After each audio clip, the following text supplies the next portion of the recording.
Hey party Pop-Tarts! It is picnic and party season, and I realized I have never shared with you something that can take your picnic to the next level. Today we're making our own hamburger buns. This is something I only did for the first time last year because I was intimidated by it.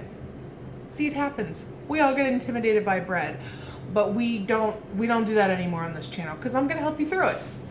So let's start. Now I'm making a bigger batch than you, but I will say the ingredients you need and put them here on the screen. And we're gonna go through this whole process together. So take a deep breath and know that you can do this. You'll need 3/4 of a cup warm water, no hotter than 110 degrees. If your water is too hot, it's going to kill the yeast and not bloom it, okay? 1 tablespoon of, I have dry active yeast here.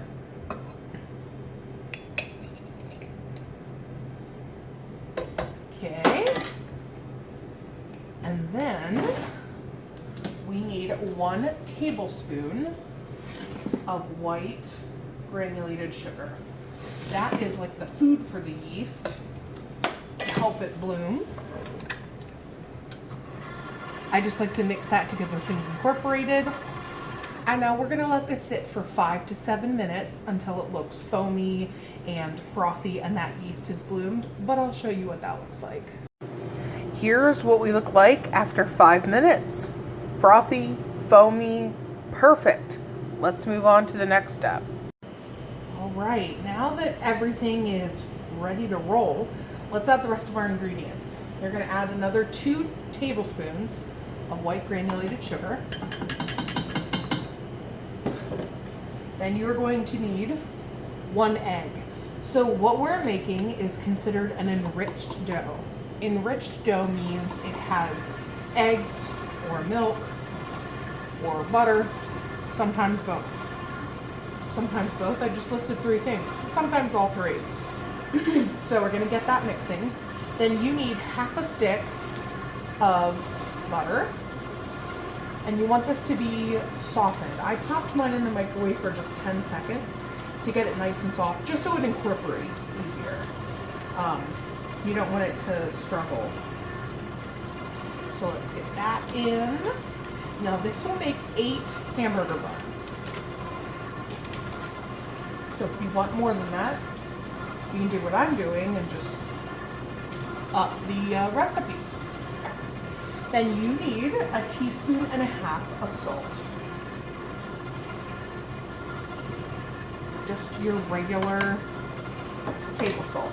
If you put the salt in before you let the yeast bloom, you will kill the yeast because in that case, before it's bloomed, salt can kill the yeast. So I like to make it the last thing I add before flour.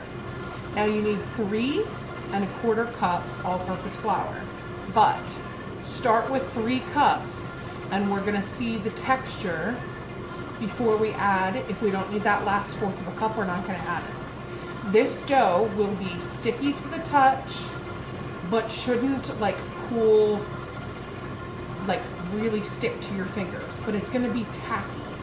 That's okay, that's what we want. So let's add our flour. Start with the 3 cups, and if we need the 1/4 of a cup, we'll add that. But if you add all the flour and continue to add flour and you're having issues, something else is going on, and you can actually add too much flour to bread and it's not going to have the same texture or rise. Okay, I have most of my flour in. Now I'm actually going to switch from my paddle attachment to my dough hook attachment. You can use your dough hook attachment from the beginning. I just don't prefer that. I prefer the paddle attachment, and for a lot of the breads and stuff that I make, I only use the paddle attachment and never use the dough hook. However, I find the dough hook is beneficial with this bread and like some of the other rolls that I make. Okay, so we're gonna switch to the dough hook because we're gonna let this knead. Also, I've added just the straight cups of flour, and I do think that we need a little bit more. So I'm gonna add 1/4 of a cup and go from there. This is much more what we're looking for. Look how much smoother it is. Pretty good.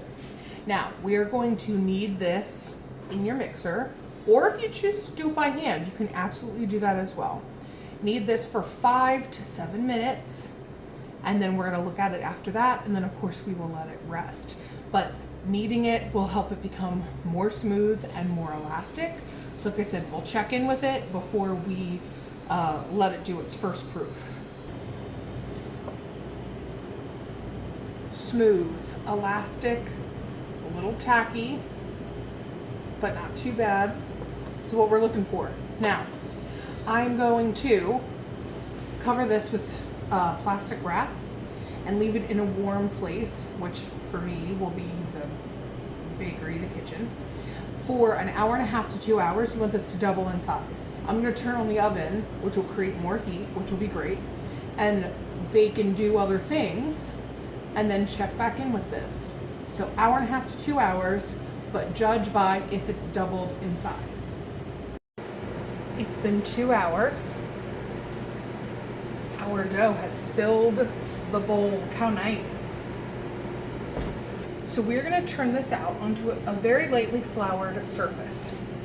You need clean hands. Take your rings off, ladies, okay? You can't do all of this with gloves because the way we're gonna roll it, trust me. Okay, so let's turn it out.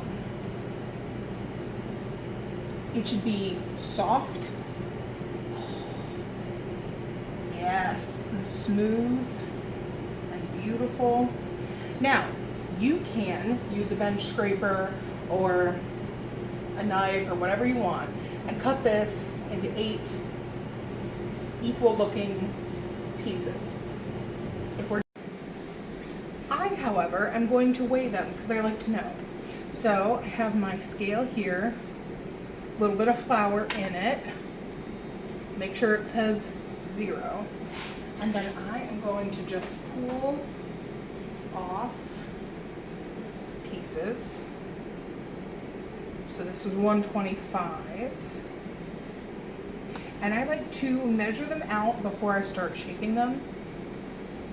Now, it's okay if they're not like right on 100 grams, but I just like to do that. I feel like I'm not good at eyeballing it. So we're gonna measure it. And that way I know they're the same size and they'll bake the same way and look the same. So once I weigh these all out, we will shape them up. All right, mine are all weighed out. They were about 97, 98 grams each. Okay, a little bit of flour on your surface, not a ton. You're gonna put it down and kind of make like a C with your hand and place it over the bread.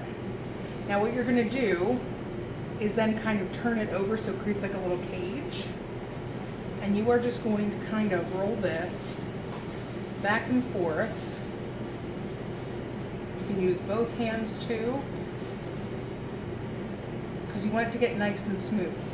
Now, if like some of these don't look super smooth on top, right? So something you can do is kind of pull this into a ball and we're tucking that under. I do this with my dinner rolls too. And now do that. Until your little like dimple on the bottom is almost gone. And don't worry about like what they look like right now, because there's another step. Now, these are going to be baked on a baking sheet, not in a pan, on a sheet. And you want to leave space in between them. When you place this on your baking sheet, leave some space, because we're actually going to flatten these down with our hands to get to about 3 to 3.5 inches in diameter. I know that sounds odd, but I form them all like this first, then I'll press them all down, and I just use like I hover like a cookie cutter over top that's the right size to see if I'm about there. That's gonna promote even baking, and them all looking uniform as well. So I'll finish this and show you my tray. Here they are. Now remember, I doubled the recipe and I have 4 on another sheet, but this is what they look like before you flatten them. This is how much space I leave between them. Now, this little baby is a biscuit cutter. You're not gonna come out with it.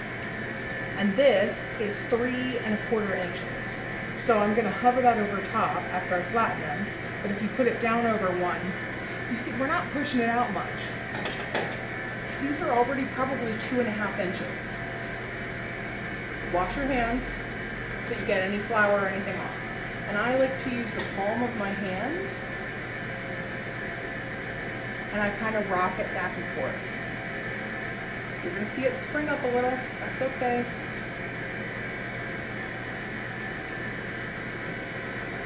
And you're just gonna go all the way around and do that.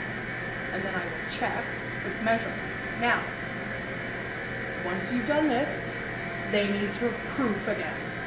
I know, long process, but short bake time. So we're gonna let these proof an hour to an hour and a half. Don't skimp on this proofing time because we want them to get that rise. We want nice, puffy, we don't want flat rolls. Because you're gonna slice these in half, put a burger in between or some kind of delicious lunch meats, grilled chicken sandwich. So we gotta do the proof. I know, bread can be a lot, but the great thing about it is that you're just leaving it. You can do other things while its proof is happening. And if they bake together a little, if you have to put them a little closer, obviously you're not gonna have a sheet tray as big as me, most likely. If they bake together a little, that's okay. You're just gonna break them apart. It's how you know you get them from the store, they're connected. Also, fun fact, when you get them from the grocery store, like bakery section, they come in this form, in dough form. And you just proof them and bake them. At least the store where I worked. Okay. So I like to go back, give each one another squish, because you will see some of it recoil back, that's okay. That's just the gluten in the bread. And now I'm just going to look to see how close you are. Beautiful. Loving it. This is going to ensure a nice large roll. Obviously they'll bake out and up a little bit. All right, warm place for an hour to an hour and a half. Be safe and at least do an hour and 15. Especially if you're newer to bread and you don't recognize necessarily when it's proofed enough. And then I'll show you the next step. We're gonna do an egg wash, we can add toppings, and then we will bake. So here's what they look like after an hour and a half. Now, when you cover them before you proof, you want to loosely cover it with plastic wrap. Loosely is important because look at what's happening. See, they're proving up to meet it and it's pooling the plastic wrap. Okay, that is a good sign of a good proof. Now they're not going to stick. Just peel it off. Preheat your oven to 400 degrees. If your oven runs hot, still set it to 400. We'll just adjust the bake time. I have a little egg wash here, 1 egg, a little bit of water. We're gonna brush them with an egg wash. Now, after you brush it, you can leave it at this, or you can, I like to get all the way down the sides, all the way around, or you can top it with sesame seeds or poppy seeds, or like, here, let me show you. I also have everything bagel seasoning. That's totally up to you. I am just going to do sesame seeds on mine. So let me brush these all. This egg wash is going to make them a deep golden brown if we bake them just right. All right, let's sprinkle a few sesame seeds on the top. And then baking wise, we are going to start with 13 minutes. If your oven runs hot, start with 11 minutes. But between 13 and 15 minutes is how long it's going to take to cook, bake, whatever. You know what I mean. All right. Into the oven, and we will see you for a check-in at 13 minutes. 13 minutes. Oh, they're perfect. Deep golden brown. Oh my goodness, look how puffy they got. That's gonna be perfect when you slice them in half. 13 minutes did the trick for me. Don't be scared by the color. They're not burnt, they're not too dark. This is your egg wash. This is why you get this color. Perfection. Look, they're sliding off towards me. And now you can make your own hot dog and sandwich rolls. And here are the 4 I baked, a bit closer together. And these have the everything bagel seasoning on them. Ooh. If you make this recipe, let me know in the comments below. If you have questions, I'll do my best to answer those as well. Thanks for watching. See you in the next one.